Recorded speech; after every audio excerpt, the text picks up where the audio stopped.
The ratings are in for Wednesday's 5th anniversary edition of AEW Dynamite on TBS, as well as the ratings for Tuesday's NXT CW Network premiere episode. We've got plenty of more details on the AEW and Warner Bros. Discovery new media rights agreement, details on that possible reported $150 million per year figure, if indeed that is accurate, as well as details on the reported minority stake that WBD has as part of this media rights agreement. Shelton Benjamin, he made his AEW debut this past Wednesday on Dynamite. He's all elite, but also so is former WWE champion Bobby Lashley. We've also got an injury update on Sami Gavar after he was stretched out of the Ring of Honor taping prior to the 5th anniversary edition of Dynamite this Wednesday.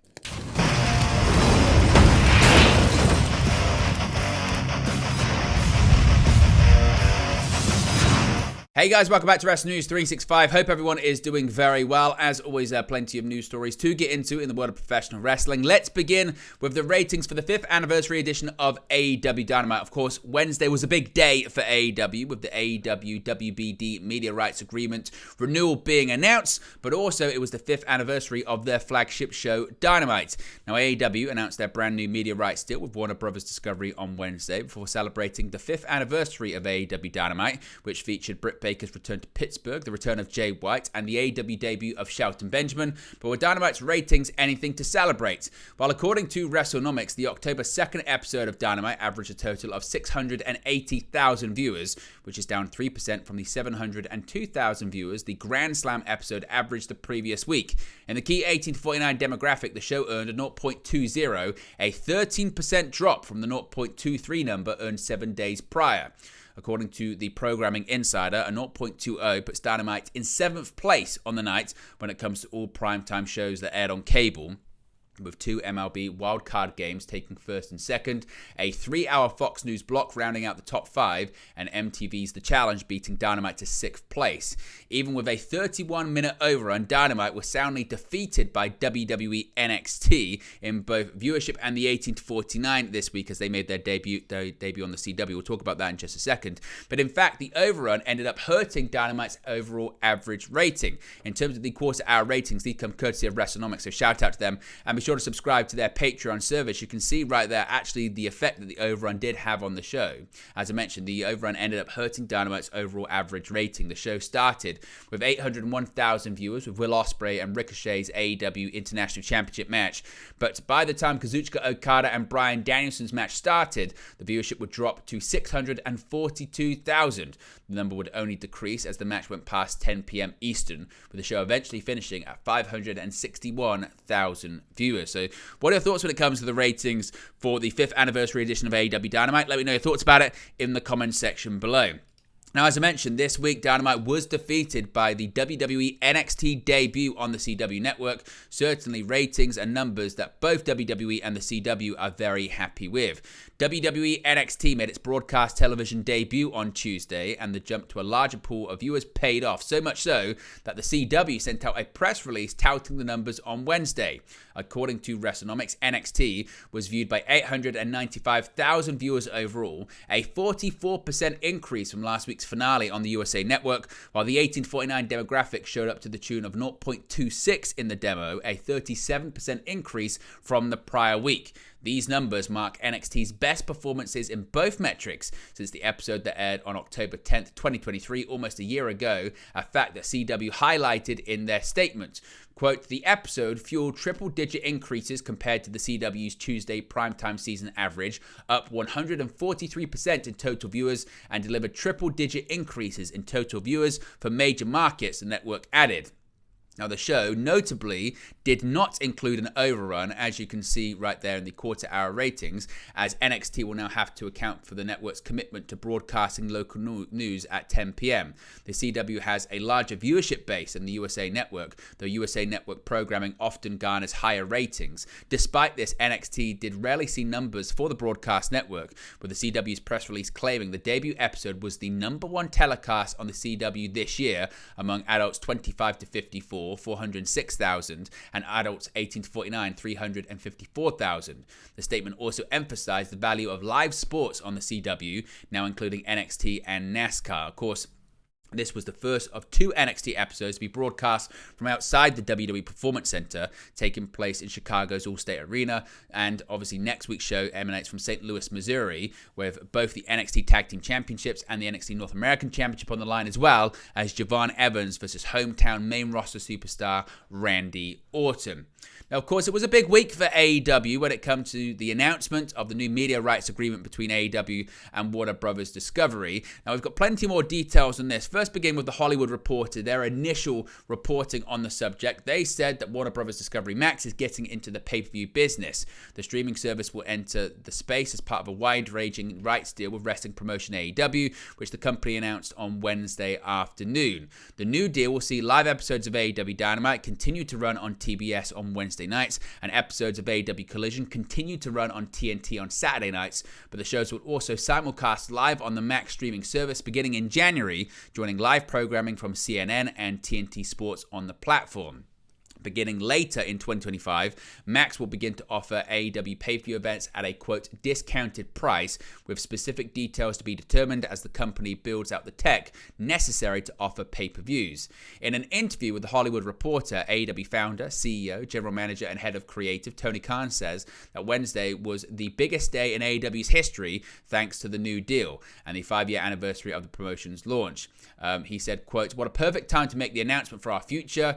He adds, AEW stars Bryan Danielson, Swerve Strickland, Mercedes Moné, Will Ospreay, Kyle Fletcher, Jon Moxley, Kazuchika Okada, Tony Storm, Kenny Omega, Darby Allin, Willow Nightingale, Jack Perry, the Young Bucks, FTR, and the Lucha Brothers, and the Acclaims. Warner Brothers Discovery CEO of US Networks, Kathleen Finch, praised AEW's youthful audience, which skews 18 to 49, as a key driver of the deal. Quote, nobody can deliver an audience the way AEW can, she says in an interview. The benefit now to WBD is to introduce this terrific event to a streaming audience, the Max audience, which may not have been exposed to AEW in any great way until now. Starting in January, it is going to have it every Wednesday and Saturday nights, as well as the library available to stream, Finch adds. So we are really excited about the growth opportunity and the excitement opportunity that the fandom can bring once we've got a new platform to expose AEW to. As for the pay-per-view element, Finch noted that with the tech still being developed, a specific launch is still yet to be determined, but that it will open up a lot of exciting possibilities for the fans and for the Max platform as well. Quote, it's a really exciting opportunity for us, and to be trailblazers on such a massive platform, it's really exciting for AEW to be the ones to get this opportunity, Khan adds. I think there's so much great content on the platform, and I think we can bring something new to the greatest library of film and television in the world. So certainly, again, he's very positive about that. Now, there had been, again, some speculation about possible minority stakes. Further reporting from Sports Business Journal had said that WBD owns an undisclosed stake in the company. Now, this seemingly at the time confirmed rumors that have long dogged the promotion that the parent company to Turner Networks, on which heirs could have a stake in the fledgling wrestling promotion. It's interesting amid the understanding that AEW was negotiating with other networks once the exclusivity clause in the negotiations between AEW and WBD expired. There had been rumors that AEW could be debuting a new show on Fox to replace SmackDown that left the network. Now, another part that's quite interesting about this too is this $150 per year million figure. Now, seemingly it looks like maybe that was a bit under the actual mark. According to WrestleVotes, they are reporting, according to a source close to the situation, AEW's new deal with Warner Brothers Discovery is closer to $185 million per year, not the previously reported $150 million per year. Andrew Zarian of the MacMen podcast also co-signed this, saying, quote, I can confirm this report.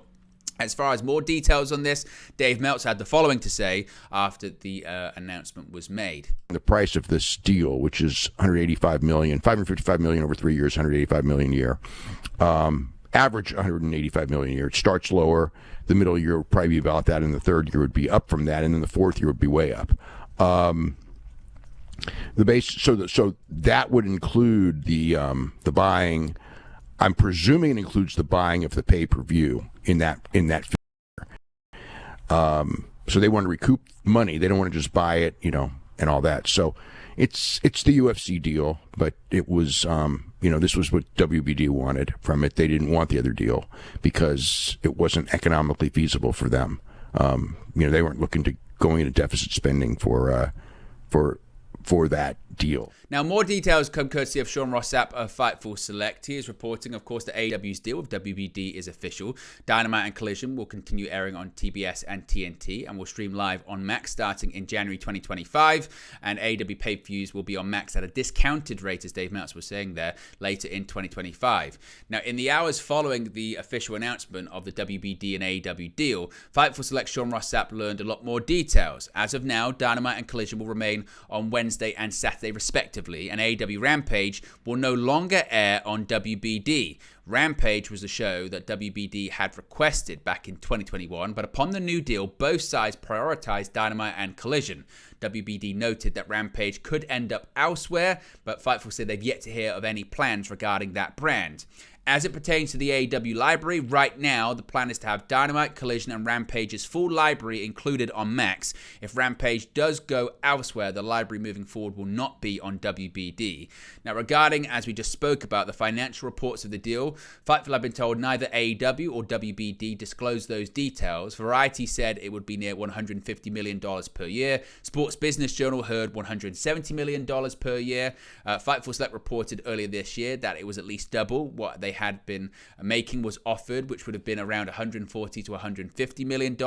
However, those that Fightful spoke to said that when Puck had originally reported the $170 million a year number, that would end up being low compared to what AEW would end up getting. AEW will also get a pay-per-view revenue as a result of the pay-per-view events airing at a discounted rate on Max. Now, of all of the details internally, pay-per-views being paywalled and then still costing money was the only one met with negativity. When Fightful asked those in AEW, they pointed at the UFC point of view that if you cannibalize your pay-per-view model, you can't go back. A good example of this is WWE moving to the network format and now being unable to capitalize on big pay-per-view sales that they're hot. Although one WBD source said that the ease of access of WWE's PLE events could be a big reason they're so successful now. Now, Fightful are told that this model could end up changing for AEW/WBD as they go down the road. This is kind of essentially what Dave Meltzer was saying there previously, saying it's the UFC model and it's what WBD wanted. Now, Sports Business Journal, as I mentioned, had also reported that WBD had an equity stake in AEW that they're retained. Thus far, neither AEW nor WBD have confirmed this to Fightful. Beyond that, PR contacts at both companies even noted they'd never heard of that aspect of WBD having equity in AEW. As far as Ring of Honor and True TV, that's what people were also looking for to hear from in this deal. True TV and Ring of Honor were never mentioned to anyone or in any of the press materials.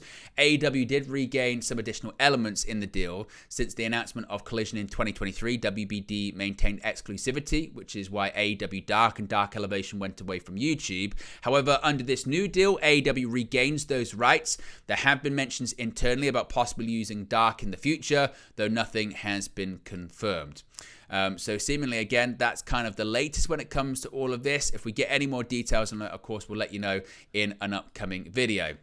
Now, what about Shelton Benjamin and Bobby Lashley making their way to AEW? Well, Shelton Benjamin right now is back on our screens, and according to Fightful Select, he may not be alone. After over a year of absence from any major televised promotion, Benjamin appeared alongside MVP on Wednesday's 5-year anniversary edition of AEW Dynamite.